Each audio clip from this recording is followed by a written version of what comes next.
பரிட்சை படத்துல நயன்தாரா விக்னேஸ்வரன் 2 பேரும் நடந்து கொண்ட விதம் தனுஷை சங்கடப்படுத்தி விட்டது. அந்த ஆவணப்படத்தை நெட்ஃபிளிக்ஸில் கொடுத்து விற்கும் போதுதான் பிரச்சனையே பெரிதாகி இருக்கு. தனுஷிடம் நேர்மறையான முறையில் கேட்டிருக்கலாம். அங்க குறுக்கு வழியில போயிருக்காங்க. தனுஷோட மேனேஜரை பிடித்து நைஸாக பேசியிருக்காங்க நயன்தாரா.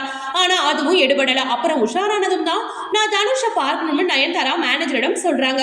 அப்புறம் முடியாதுன்னு சொல்லி விடுறாரு தனுஷ். நயன்தாராவை கடைசியா வர சொல்லுங்கன்னு தனுஷ் அனுமதிக்கிறாரு. அப்போ நடந்தது தாங்க ட்விஸ்டே. நான் உங்க ஆபீஸ்க்குலாம் வரமாட்டேன், அவரை என்ன வந்து பார்க்க சொல்லுங்க நயன்தாரா சொல்றாங்க.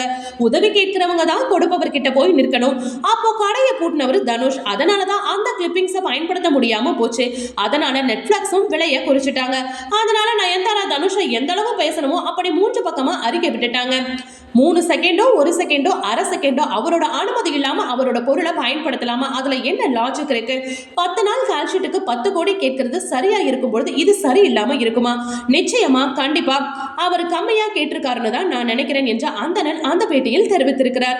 அப்போது ஆங்கர் பிரபுதேவாவும் சிம்புவும் வருத்தப்பட்டிருப்பாங்க. நியாயம்தான். தனுஷ் ஏன் அவங்க கல்யாணத்துக்கு வருத்தப்படுறாருன்னு கேக்குறாங்க. இதுல மறைக்கிறதுக்கு ஒண்ணுமே இல்லைங்க.